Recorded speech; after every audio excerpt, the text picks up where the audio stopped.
Ainda não. Sociologia e Utopia. Bem-vindas e bem-vindos ao 14º episódio do podcast Ainda não. Sociologia e Utopia. A convidada de hoje é Isabel Dias, investigadora do Instituto de Sociologia da Universidade do Porto e professora catedrática na FLUP. O seu longo trajeto de pesquisa tem incidido nas áreas de violência doméstica e de género e no envelhecimento e abuso de idosos. Professora, que preocupações sociais ou políticas têm ocupado mais a sua cabeça nos últimos tempos? É muito difícil isolar as preocupações do presente desfasadas da minha trajetória e do lugar de onde eu venho. E, portanto, estas preocupações são cumulativas. De uma pessoa que vem de um lugar, digamos assim, com poucos recursos e capitais sociais, económicos e culturais, e, portanto, desde muito cedo teve também a consciência política da dimensão do conhecimento e da necessidade de sujeitos que vêm, homens, mulheres, pessoas, de pessoas que vêm num lugar semelhante ao meu, do ponto de vista da nossa posição na estrutura social, de emancipação, de conquista, de exercício de uma cidadania até diferenciada numa perspectiva multicultural. Portanto, essas preocupações, como disse, são cumulativas. Eu lembro-me que com 11 anos estava a participar numa manifestação que ocorria frente à casa da minha avó e nessa altura a preocupação, por exemplo, a reivindicação era por melhores condições de habitação, melhores condições de vida, e eu com aquela idade tinha muito presente o que era a condição existencial das classes trabalhadoras, por exemplo, e portanto a minha preocupação nessa altura, passados 50 anos do 25 de Abril, mantém-se, digamos assim, constante, embora as circunstâncias sejam diferentes. A nossa sociedade tenha sofrido um processo profundo de democratização, de melhoria das condições de vida, de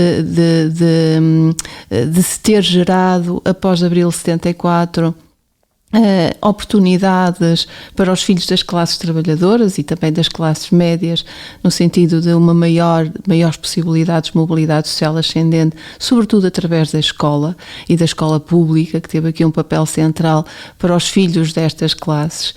E, portanto, eu, digamos que cresci com estas preocupações, com a consciência de que as pessoas como eu ou semelhantes a mim tinham direito a estar em lugares com acesso ao recurso, às possibilidades, à educação, à habitação melhor, a melhores condições de vida e de segurança. E hoje as preocupações são semelhantes, porque a nossa sociedade, estamos a celebrar 50 anos da conquista da democracia, mas os problemas e as dificuldades permanecem latentes, embora com outras configurações. E estas preocupações por, digamos assim, uma sociedade mais democrática, pela inclusão, pelo reconhecimento da diversidade e da riqueza que a diversidade social, cultural, política e até económica traz ao desenvolvimento de uma sociedade, também pautou a minha trajetória na sociologia, que foi sempre prestar uma atenção sociológica a categorias e grupos sociais que acumulam também vulnerabilidades.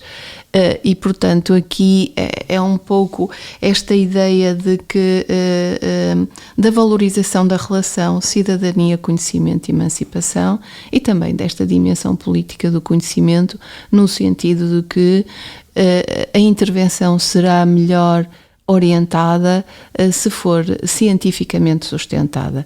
Portanto, isto também me levou, do ponto de vista da minha carreira profissional, quer como docente, quer como investigadora no Instituto de Sociologia da Universidade do Porto, que faço parte desde a sua fundação, e isso orgulha-me muito.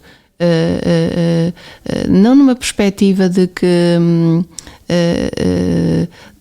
digamos, da memória, quer dizer, faço parte dessa memória e faço parte de uma equipa de investigadores que teve o privilégio de ter a oportunidade de construir esta unidade de investigação com um impacto importante na Escola de Sociologia da Universidade do Porto, na região norte, no país e cada vez mais a nível internacional. Bom, está a ver, Inês, as preocupações originais que marcaram a minha escolha pelo curso de Sociologia estão muito associadas à minha origem social, não é? E essa consciência de classe que eu ainda hoje carrego e que tem, digamos assim, orientado o meu olhar ao longo de todas as temáticas que tenho trazido para a sociologia, não de uma forma exclusiva, porque tive o privilégio, por exemplo, na área da violência doméstica e de género, que quando eu comecei a estudar este tema, contava-se pelos dedos das mãos as investigadoras que trabalhavam este tema, mas depois aí eu sinto que com outras investigadoras conseguimos dar mais visibilidade científica e colocar o tema na agenda, ou seja, o tema da violência doméstica e de género como objeto de análise científica e também contribuir por essa via pela produção de conhecimento sistematizado sobre uma realidade que continua a ser tão dramática na sociedade portuguesa e no mundo, contribuir de alguma forma pela via do conhecimento científico para uma melhor intervenção, mas também para outras investigadoras e investigadores mais jovens agarrarem o tema e contribuírem para este esforço de produção de conhecimento sobre temas críticos tão marcantes na sociedade portuguesa. E também, por exemplo, a violência contra as pessoas mais velhas. Eu fiz deste tema, digamos assim, a minha lição de agregação foi sobre o abuso de pessoas mais velhas. E aqui, mais uma vez, a pretensão de trazer um objeto, porque mesmo na sociologia nós sabemos que existem objetos mais caros, não é? Áreas disciplinares mais consolidadas e áreas disciplinares mais jovens. E, portanto, eu em 2009 fiz questão de fazer do abuso de pessoas mais velhas e da violência de que são alvos o objeto da minha lição das provas de agregação. E, portanto, isso foi também um desejo de marcar e trazer para a academia um objeto de investigação que ainda hoje não tem a atenção que do ponto de vista científico deveria ter, a par de outros objetos de estudo igualmente críticos. Portanto, este foi sempre o meu esforço, trazer temas que, eu digo isto sempre entre aspas, que supostamente estão nas margens da ciência melhor estabelecida e da própria sociedade para o centro da análise sociológica e tentar demonstrar, na maior parte ou inúmeras publicações que tenho vindo a produzir, que de facto este argumento teórico de que a acumulação de vulnerabilidades, sejam elas relacionadas com a idade, com o género, com a etnia, com a nacionalidade, com as identidades e identidades de género e orientação sexual, por exemplo, são fatores que cumulativamente e numa perspectiva interseccional agravam, digamos assim, as desigualdades sociais que afetam estas pessoas e, digamos assim, aumentam a probabilidade de ocorrência de todo tipo de violências, discriminações e processos de exclusão social destas categorias sociais, destas pessoas, na verdade. E porque estamos num podcast que é sobre sociologia e utopia, de que forma é que o pensamento utópico tem estado presente, quer na sua atividade de pesquisa, mas também na docência, já que também está aqui há vários anos? Esse é um conceito que eu tenho tenho alguma dificuldade em abordar, porque nós sabemos que o conceito de utopia tem significados diferentes em função da área disciplinar e felizmente tem marcado a história da literatura. Todos nós lemos obras clássicas, quer na nossa juventude, e continuamos a alimentar o nosso pensamento com obras de referência acerca da utopia. De certa forma, e aqui apropriando-me de uma forma mais, digamos assim, aqui apropriando-me na minha existência do conceito de utopia, eu acho que ela marcou sempre a minha existência, mas eu, por exemplo, tenho mais presente, e mesmo na minha investigação, o conceito de paradoxo e a dimensão paradoxal de alguns fenómenos que marcam as sociedades modernas. E foi esse conceito que eu desenvolvi, por exemplo, quando comecei a prestar atenção à violência doméstica e de género, esta dimensão paradoxal da família na modernidade, porque na verdade eu comecei a minha carreira em termos de ensino-aprendizagem a partir da sociologia da família, e foi pela sociologia, por esta área disciplinar muito consolidada, quer na sociologia internacional, quer também em Portugal, em que há um conjunto de sociólogas de referência. A partir dos seus trabalhos eu, digamos, fiz a minha formação, mas foi a partir, digamos assim, desta dimensão paradoxal da família moderna que eu problematizei a dimensão da violência doméstica e de género, ou seja, numa sociedade, na modernidade, em que a família é representada por excelência como um lugar de afetividade, de realização pessoal, dimensão maior até onde nós, digamos, de alguma forma tentamos compensar as agressões e a adversidade do nosso dia-a-dia, a família depois tem, esta representação moderna da família, tem esta dimensão paradoxal da conflitualidade que no limite leva à violência sobre os seus membros. E portanto isso não era expectável numa família em que é representada como um lugar de amor. Certo? E portanto o paradoxo tem orientado mais, digamos assim, a minha investigação do que propriamente essa dimensão utópica. E lá está, isto é possível que aconteça com outras pessoas, mas na minha atividade de investigação e de docência eu não me consigo desligar dos lugares de onde vim e da minha trajetória. E, portanto, a utopia, por exemplo, na minha existência e na minha carreira profissional, funcionou sempre como a expectativa de eu, tal como os outros cidadãos e cidadãos, também ter direito aos outros lugares que determinadas pessoas que vêm de lugares de origem, de privilégio, tomam como adquiridos e conquistados desde sempre. E, portanto, isto para mim funcionou sempre, se quiser aplicar o conceito de utopia, funcionou sempre, se calhar assim, como este ideal, certo? Às vezes as pessoas dizem, mas isso é ambição. Eu não tenho nada contra o termo ambição, desde que isso leve as pessoas a empoderarem-se, a adquirirem competências, a adquirirem conhecimentos, a adquirirem ferramentas para terem voz. Porque eu não espero dar voz através dos meus estudos a ninguém. Eu, através da minha investigação que faço, espero escutar as vozes das outras pessoas com direito ao exercício de uma cidadania diferenciada. E, portanto, se quiser, Inês, a utopia para mim funciona assim. Funciona como uma forma ou uma motivação de gerir e lidar com a adversidade e de transformar a adversidade, digamos assim, num lugar em que eu e pessoas como eu também têm direito a estar naquele lugar. E não é esta questão de temos direito.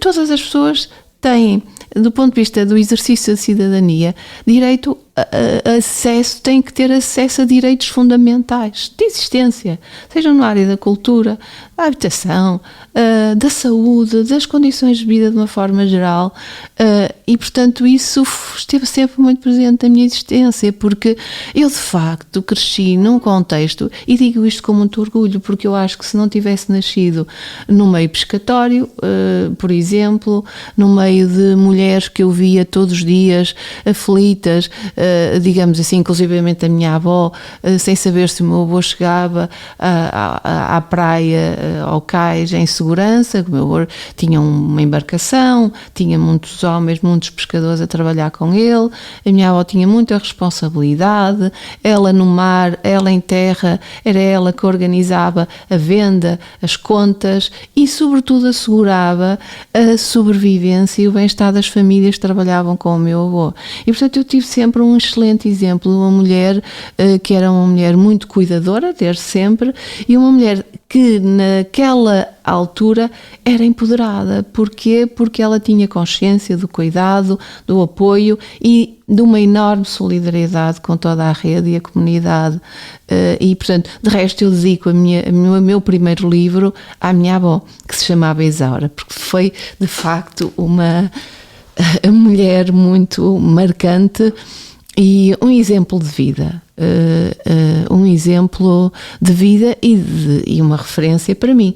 Portanto, é isto. Portanto, Inês, quando nós nascemos num meio em que a adversidade faz parte da vida, mais do que a expectativa de felicidade plena, nós desejamos ter melhores condições de vida, de segurança e, portanto, sempre a noção de família.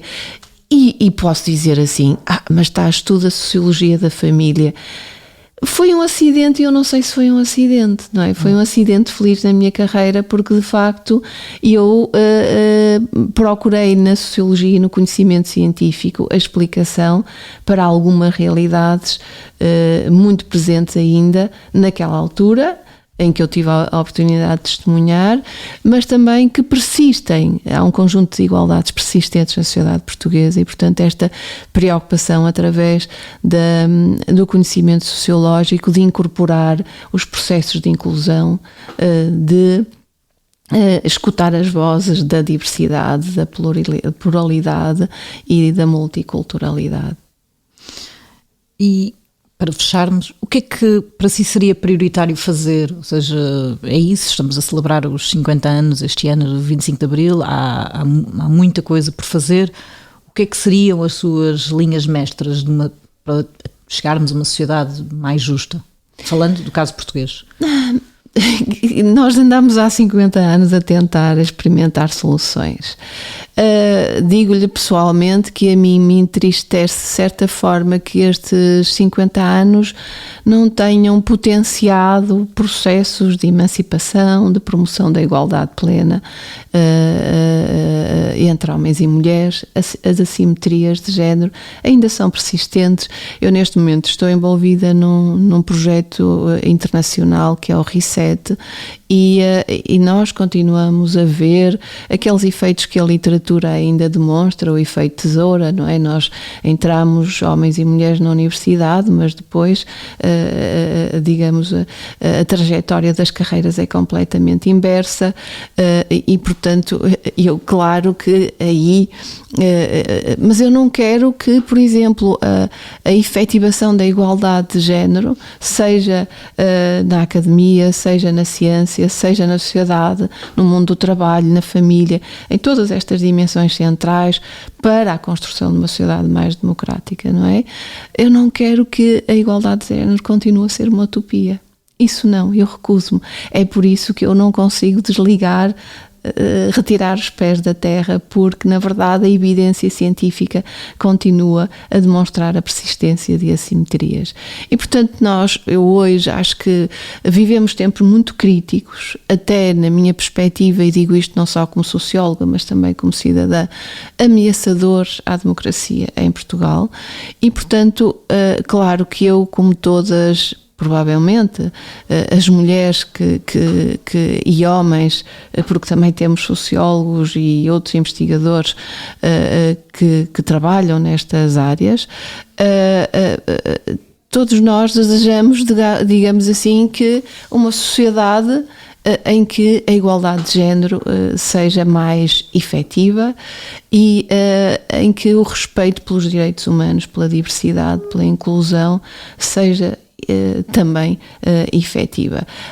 Eu continuo a acreditar que o respeito por estas dimensões é fundamental, mas este tem que ser um exercício diário. Nós não podemos tomar, por um lado, estamos a ver neste momento a democracia como algo adquirido, sobretudo após 50 anos.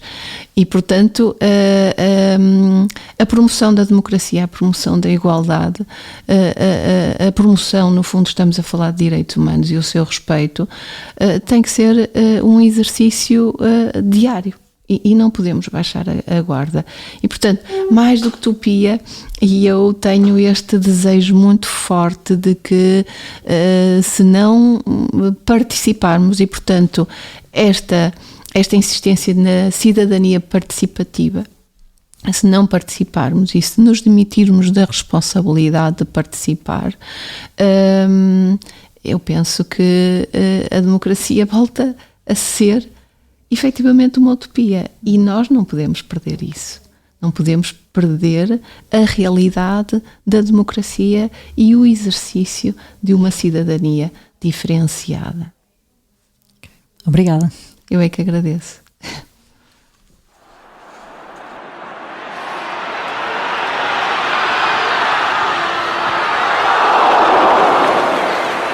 Ainda não. Sociologia e utopia.